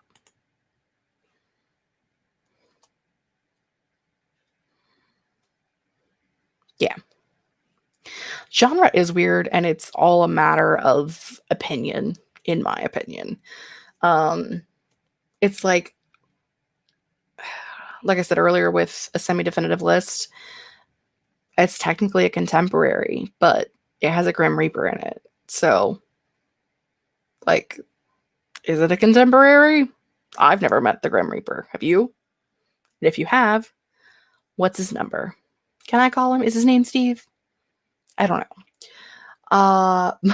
But like, it's I don't know. It's just weird to look at things that way. Genre is totally weird and totally up to interpretation. You can look on like different websites where they talk about like how to genre label your book, and there's so much crossover. You really have to look at what other books that read like your book that has the same morals and like the same style of ideology, and see how those have been marketed, and then market for that genre, whether it's the genre that fits yours best or not. Yeah, it's a thing. Steve's Grim Reaper. I pretty much just call all guys Steve now. I don't know why. Or John, or I don't know. I just like random dude names. Random white dude names. Don't know why. It's different from the movie at its core, but both are pretty great. It's one of those things that sits back here that I think about. But isn't that like a end of the world scenario, like last person alive thing? Because I don't do that. That's too nightmare inducing.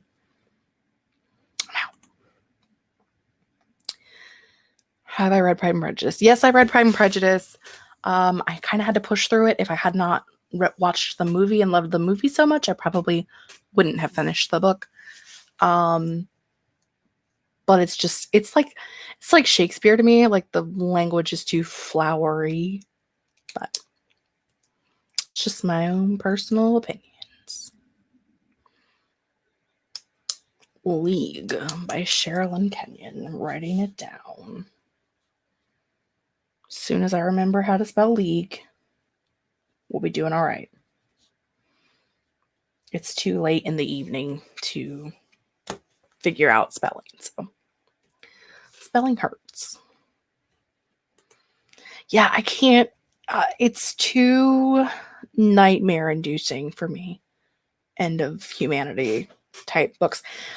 I feel like on one hand, we'll probably never get there because there's so many of us that were kind of like cockroaches at this point.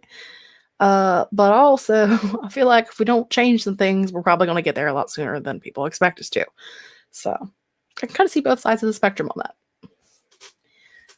I'm trying to think of the guy's name. I watched some kind of like I don't know if it was like a TV special. I don't watch TV, so it wasn't a TV special. That would be stupid. It had to have been like a video on YouTube or something. I don't know. Where the guy was talking about how like he only had 6 kids, and it was his job to make sure that he continued having children because he needed to make sure that the earth was fully populated. I'm like, have you looked outside lately? There's a whole lot of motherfuckers out here. I don't think we need you repopulating the earth. Like, it's already full. Have you been outside? Well, probably not, because we're in the middle of a pandemic. But, like, A year ago, did you walk outside? Like, there's plenty people. But keep it in your pants, dude. It's gonna be all right. Haven't got there yet.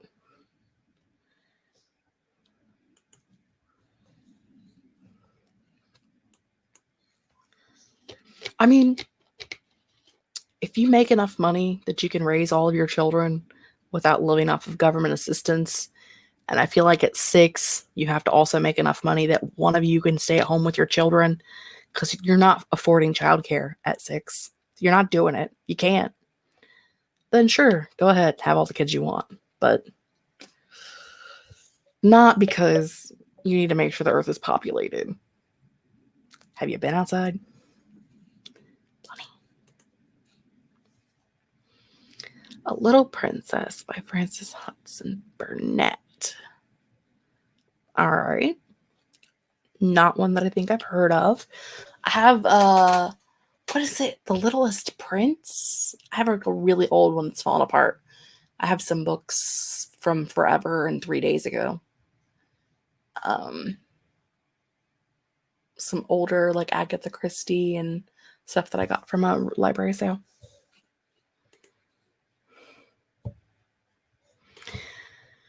You're not wrong.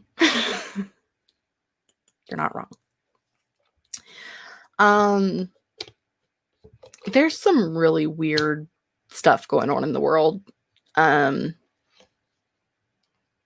it's weird out there. I don't want to go back on that topic because I get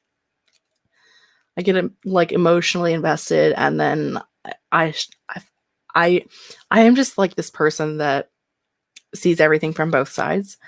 So like I can see the thing from the sides, and I just said I didn't want to get into this, and I'm talking about it again. I can see things both from like the sides of people who feel like it's not going to be that bad, and like, you know, if only 2 million people die, there's still another 700 billion of us. We're going to be fine. But I also see it from the side of like, that's a lot of people. Like, you know, I have always been that person that is able to look at a thing and see the glass both as half full and half empty.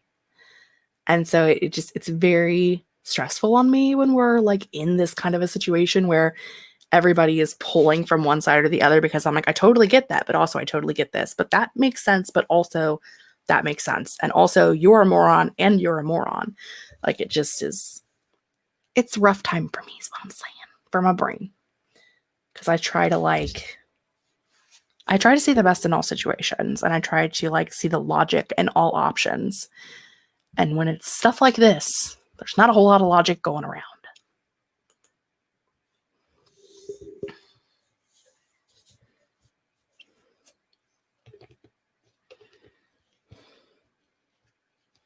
That's good though, at least that you're, you know, with the second kid, that you're able to stay home and that things are easier this time around. I've also heard boys are easier. I don't know if that's true or not, but that's a rumor that I heard. I also heard that second kid is my aunt says first kid is, oh my gosh, I have to make sure they don't get any boo-boos, and second kid is, oh, hope you live. So I'm also fine with poor people wanting babies. I highly think that anybody who wants to be a parent should be able to be a parent, but I don't feel like you should have 10 if you can't afford 10. Like, that's a different thing. Like, that's excessive. Don't have 10 kids that you can't afford.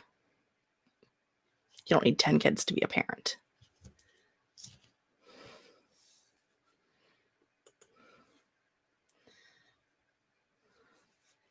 Oh my gosh, 21 years apart. Oh Lord. Oh Lord. I feel for you. Toddler boy is more work than toddler girl. Okay. All right. See, our boys have always been, we had like, I have like 60 nieces and nephews. It's a ridiculous number. I don't even know what it is anymore. But our girls are all, there's like 6 or 7 of them that are all within like a year and a half of each other. And then we have a group of boys that there are 5 of them within like a year and a half of each other. And there's like 3 or 4 years in between them. And so, like, they all just kind of like, the girls will, like, if they're doing stuff, they'll all like go play dress up or go play with Barbies or whatever, and they're fine. But the boys are like, one of them is like, hey, let's go jump on the trampoline. And the other one's like, but what if we move the trampoline next to the swing set and jump off of the swing onto the trampoline? And the next one's like, but you know, it'd be cooler if we climb to the top of the swing set because it's higher and then we jump onto the like, every time you add a boy in, it gets more dangerous. Like, they just keep adding shit and compounding it on top of it to make it worse and worse and worse. Because there's no voice of reason. Because they're little boys. Like, there's no reason voice in there that's like, maybe somebody's gonna break an arm. I don't know. Like, they need that. Girls have that. Boys don't. It's great.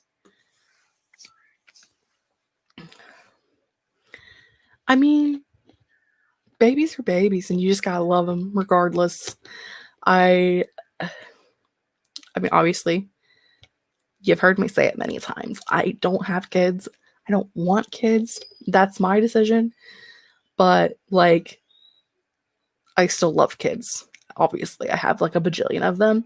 I have a bajillion nieces and nephews, and I love them. And I'm okay with not having kids. Because I don't have anyone to have kids with. I mean, sure, I could have one by myself, but that doesn't sound like a lot of fun. It sounds like a lot of work, and I'm kind of lazy. So, also, I would have no time for kids. How do people have time for children? I don't understand.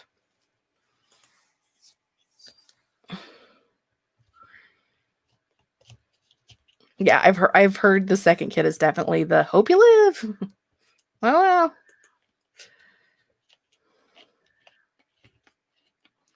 yeah, I feel like a lot of places prefer to like just pretend like sex doesn't exist for teenagers. And if the adults feel like it doesn't exist, then the teenagers don't realize it exists. That's not how it works. Yeah.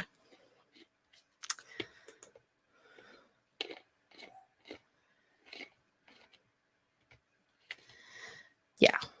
I have always been very open with my nieces and with my nephews as well. I mean, the boys probably aren't going to come and talk to me, but I feel like because I'm closer in age to them than a lot of their parents, I always say, if you're uncomfortable talking to your mom or your dad and you want to come talk to me, that's fine. I have told them all that, like, the only time I'll ever tell their parents anything that they've told me is if I feel like they're in danger of something. Otherwise, I completely keep confidences. I have talked to some of my nieces about sex and periods and all of that.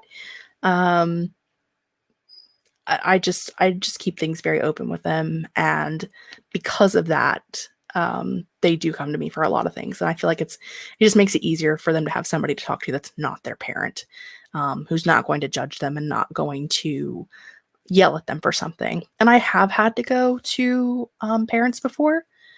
One of my nieces had a really bad experience, and was kidnapped and molested.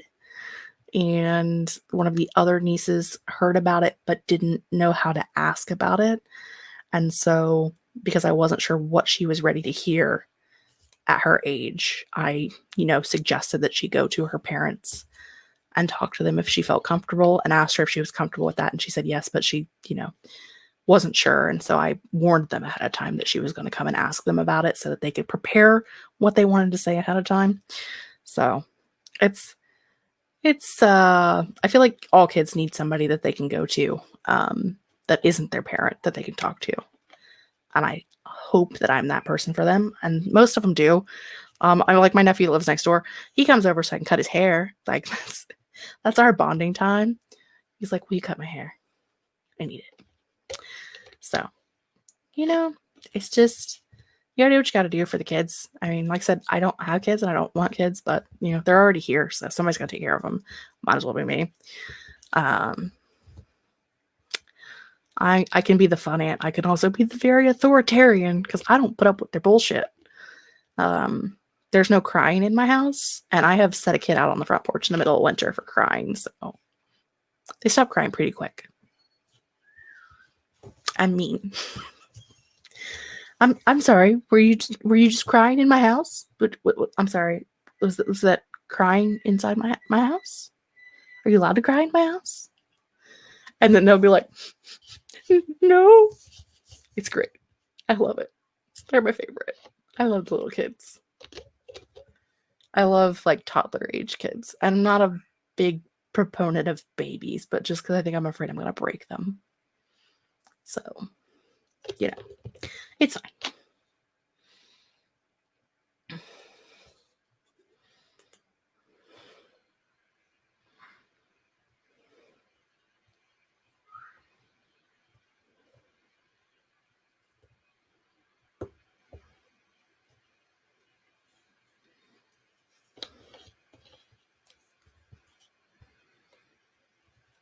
You know,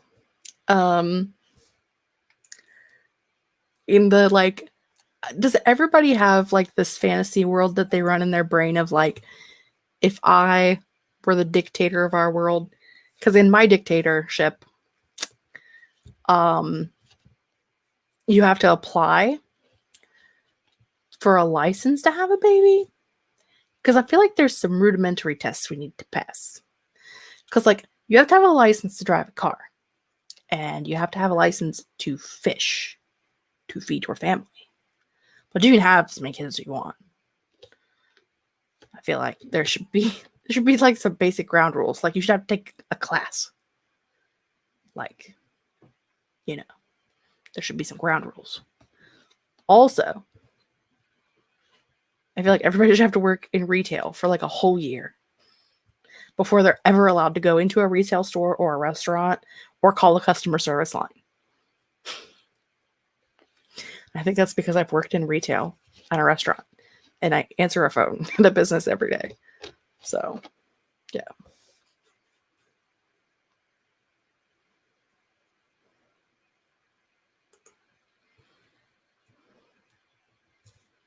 Yes, absolutely.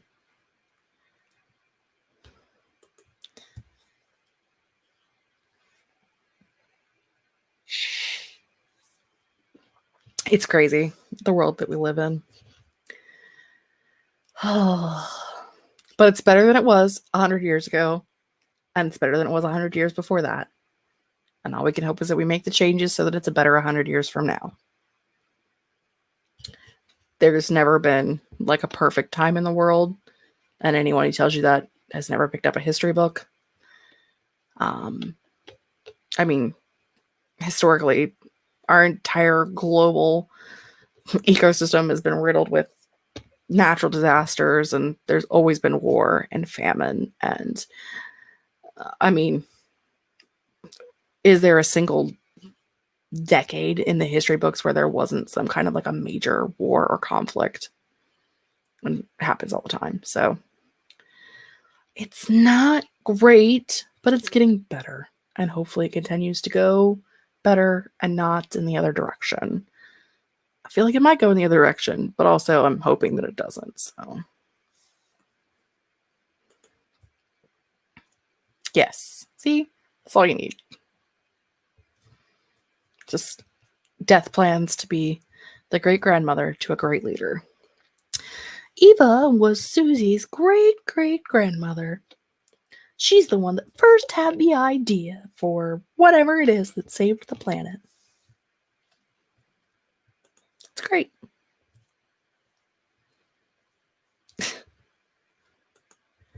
You're a hero. I don't tolerate you. You are always welcome. Exactly. I mean, I think we're definitely in a time where things are better.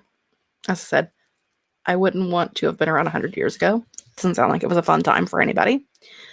As much as I dress up and go to the Renaissance Festival, and I think about how much I would have loved to have lived in those times, which part of me would have, but the other part of me is lazy, and so not quite as enjoyable. Like, how did they go to the bathroom? That sounds horrible.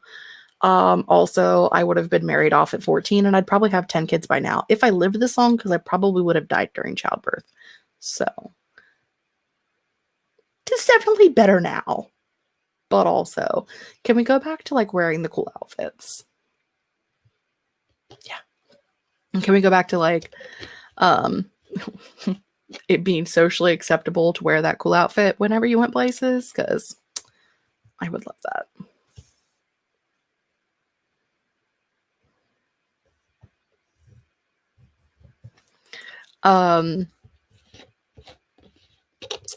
Yeah. I was trying to think of like a time period. Like, could you imagine being alive during the like when with people thought Greek mythology was real? Like that was the real mythology, and like you would have to give your best goat and your best stock of wheat to whatever god or goddess so that they didn't like smote you. And yeah, some crazy times. And 100 years from now, somebody's gonna be back looking at our times being like, do you remember when that was crazy? Indoor plumbing and menstrual products, faux show, ibuprofen, air conditioning. How did people live without air conditioning? Like, it is so hot outside. How did they live? Childbirth was definitely rough. I don't know if any of you ever caught the show Gallivant that was on, I think maybe on ABC. I don't know. It was on for a couple of years. Like literally 2 seasons. And it's like an old-timey Renaissance-y era comedy that was also a musical. And there's the scene where these 2 servants were talking about how like they sleep in dresser drawers. And someone's like, why are you sleeping in a dresser drawer when there's a perfectly fine bed right over here? And the girl was like, a bed? Why would we sleep in a bed? The only thing beds are used for is giving birth and dying, sometimes simultaneously. And that has stuck with me the entire time. Like, so true. The only thing beds are used for is giving birth and dying, sometimes simultaneously. So, yeah, it's one of those things.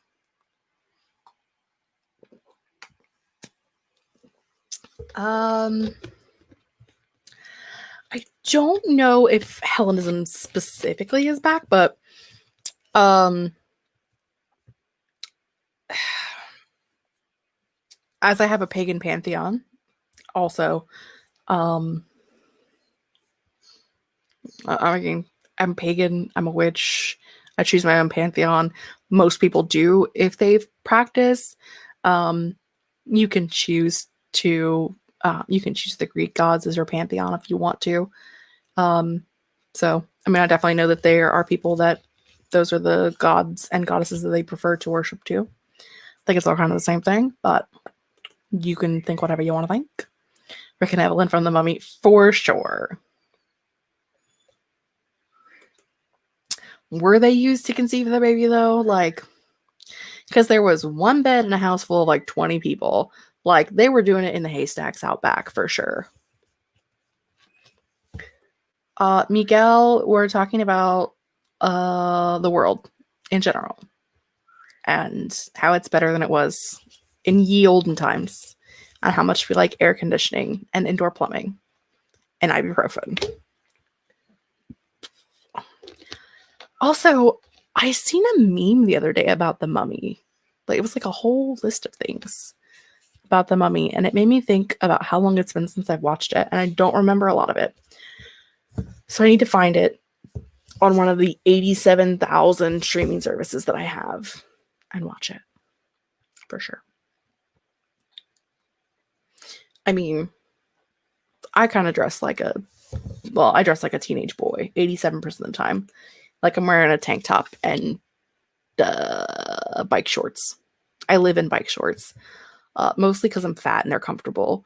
But also, they're black and I can wear anything with them. So to say that I want to dress like it's ye olden times is a little excessive, but it would be great. We should dress better. Maybe. I don't know. Maybe not.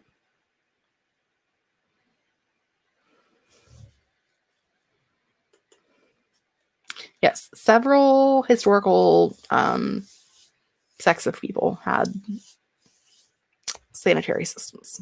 Very interesting. I mean, you had a problem, you had to solve it. I mean, it's always been interesting to me that like several different cultures were building pyramids all at the same time.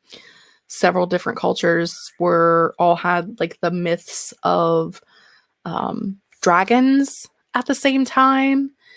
We're building I can't remember what they're specifically called, but like Stonehenge and Woodhenge, whatever the circular, whatever those things are called.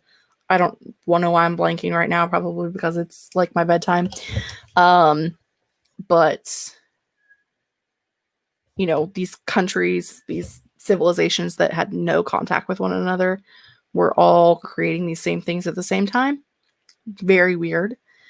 How did they build the pyramids? I don't know. I've never done it. Looks like it was complicated. I don't know.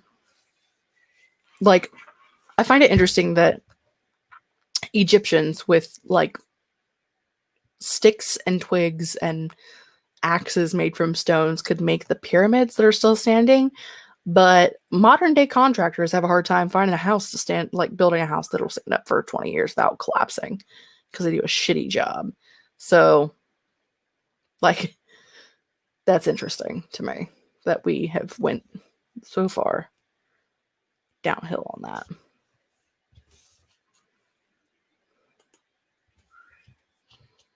Dragons by Overly Sarcastic Productions. All that makes me think about is Charlie the Unicorn. And that's all I have to say on that. All right, y'all. It's going to be time to wrap it up because it's my bedtime. And I like sleep. Yeah, for sure. Let the Egyptians build my house. For sure. But also, I don't want to live there because there's some shady shit going on over there right now, too. So I'll just stay here. Thanks. Their women don't have the same rights that we do. And we're very lucky to live in a country where we have rights and freedoms and we don't get put in jail for years because we look too sexy on the internet. So, yes. Happy to live where I live, even though full of stupid people, but happy that I live where I live. Yes, must go to sleep. I have had the worst time staying awake at work lately, and I've been trying to get sleep and I can't, so I'll probably be awake all night anyway, but you know.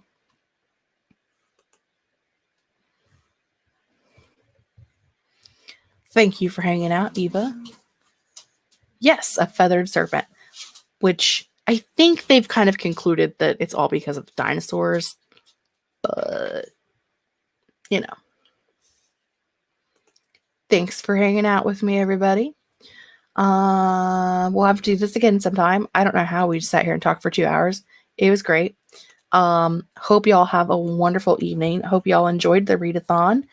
Hope you all are going to join us on Saturday and Sunday for the 24-hour writeathon. Probably going to start doing actual reading sprints because I thought about doing them tonight, but we didn't do that. But I probably will start doing them.